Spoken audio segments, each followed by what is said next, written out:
Boa noite, irmãos e irmãs. Bem-vindos e bem-vindas ao nosso momento de oração e meditação. Convido vocês para ouvirmos a palavra de Deus que está escrita no livro de Esdras, capítulo 6, iniciando no versículo 1. Em vista disso, o rei Dario mandou investigar o tesouro da Babilônia, que também servia de arquivo. Verificou-se então que em Ecbátana, fortaleza da província da Média, havia um rolo onde estava escrito o seguinte: memorando. No primeiro ano de seu governo, o rei Ciro promulgou o seguinte decreto: Templo de Deus em Jerusalém. O templo deverá ser reconstruído para ser um lugar onde se ofereçam sacrifícios e seus alicerces devem ser restaurados. O templo terá 30 metros de altura e 30 de largura. Terá 3 fileiras de pedras talhadas e uma fileira de madeira. A despesa correrá por conta do palácio do rei. Também os objetos de ouro e prata do templo de Deus, retirados do templo de Jerusalém por Nabucodonosor e trazidos para a Babilônia, serão devolvidos. Desse modo, tudo voltará ao seu lugar no santuário de Jerusalém e será colocado no templo de Deus.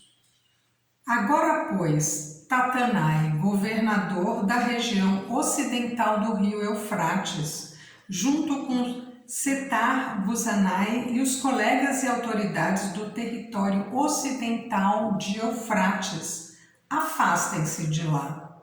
Deixem o governador de Judá e os anciãos dos judeus trabalhar no templo de Deus. Eles podem reconstruir o templo de Deus no seu antigo lugar.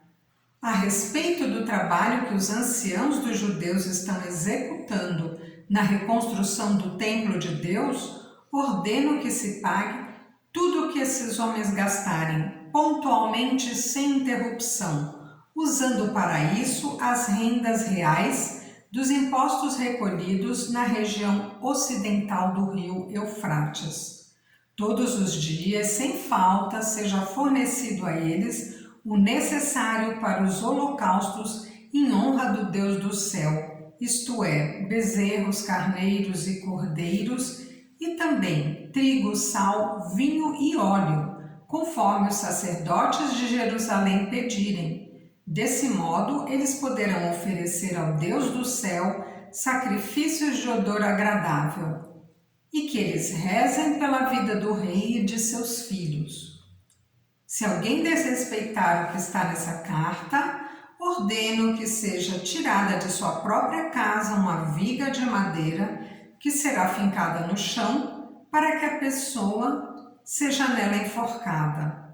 Depois, transformem a casa dessa pessoa num monte de ruínas. E o Deus que aí fez habitar o seu nome, destrua todo o rei e todo o povo que ouse modificar ou destruir o templo de Deus em Jerusalém. Eu, Dario, dei esta ordem, que seja fielmente cumprida. Tatanai, governador da região ocidental do rio Eufrates, com Setar-Buzanai e os seus colegas, fizeram tudo exatamente como o rei Dario tinha mandado. Os anciãos dos judeus puderam, então, levar avante a construção. Tudo correu bem, graças ao incentivo das palavras inspiradas dos profetas Ageu e Zacarias, filho de Ado. Terminaram a construção conforme a ordem do Deus de Israel e segundo o decreto de Ciro, Dario e Artaxerxes, reis da Pérsia.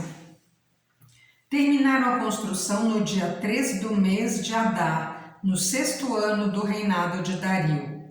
Cheios de alegria, os israelitas, ou seja, sacerdotes, levitas e outros repatriados, celebraram a dedicação do templo de Deus. Palavra do Senhor. Demos graças a Deus. Vamos partilhar o texto lido. O trecho de hoje começa com "em vista disso". Portanto, é uma continuação do capítulo 5. E assim, para entendermos o texto de hoje, vamos retomar o capítulo 5. Zorobabel e Josué começaram a reconstruir o templo de Deus em Jerusalém, acompanhados e incentivados pelos profetas de Deus Ageu e Zacarias.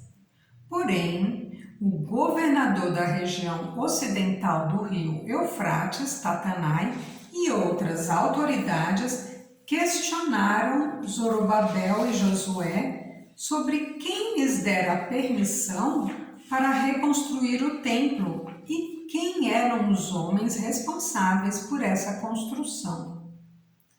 Deus, porém, velava pelos anciãos dos judeus, que não se viram obrigados a interromper o trabalho, enquanto não chegasse a Dario um relatório e ele não mandasse uma ordem oficial sobre a questão.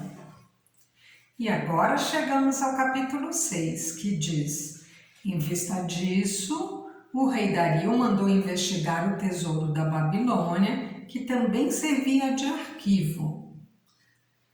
Verificou-se que havia um rolo que confirmava que o rei Ciro mandara reconstruir o templo de Deus em Jerusalém, qual tamanho ele deveria ter e que os objetos de ouro e prata do templo de Deus que Nabucodonosor levara para a Babilônia deveriam ser devolvidos.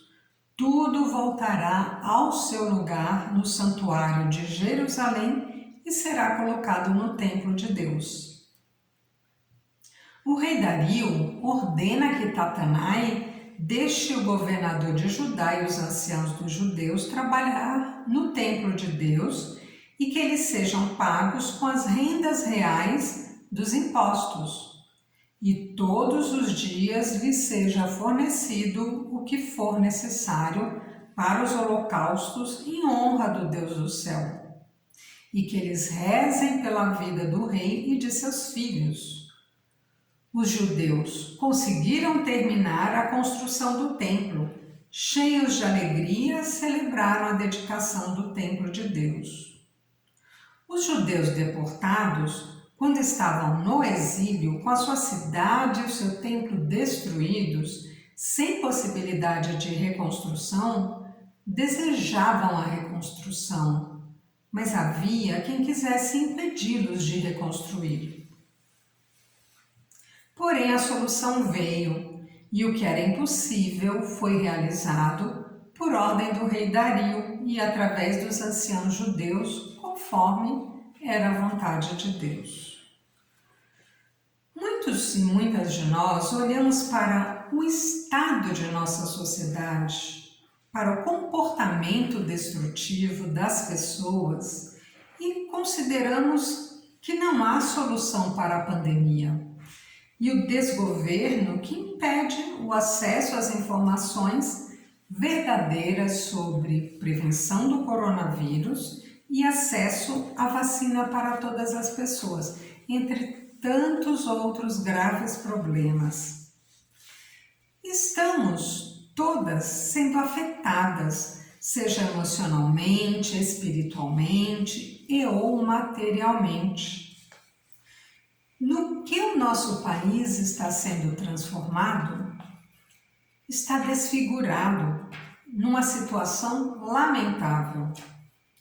Estamos em um momento de muita destruição. Há quem queira salvar vidas, a própria e de demais pessoas. E há quem não se importe com a vida.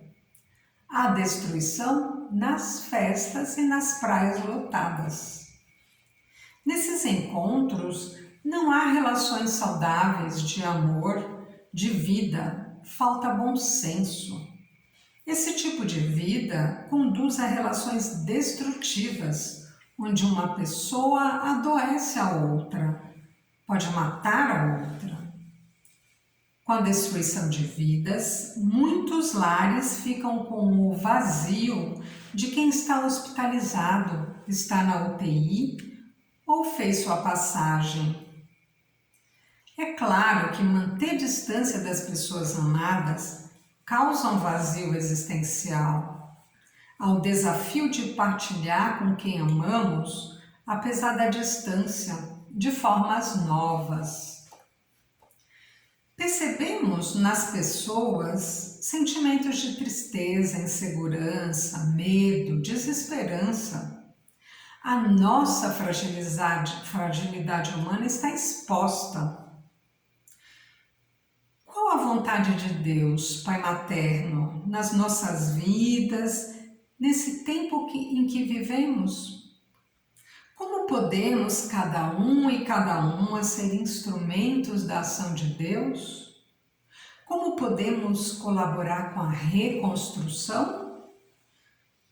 Que reconstrução é necessária?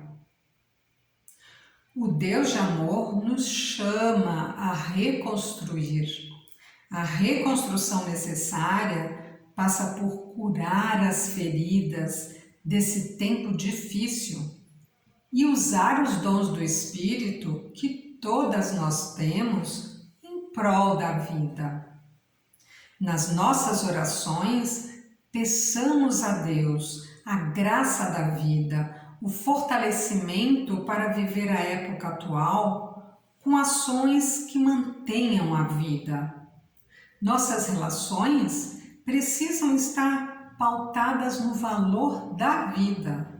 Para isso, precisamos perceber como estamos vivendo esse momento, que sofrimentos passamos, e então refletir sobre o que é urgente transformarmos em nós mesmos para recuperarmos o autocuidado, valorizarmos o cuidar das outras pessoas, do seu bem-estar integral, físico, emocional, espiritual, financeiro. É tempo de recuperarmos a noção de que somos templos do Espírito Santo. É tempo de recuperarmos a noção de comunidade de amor, de construirmos uma sociedade fraterna e compassiva. Amém.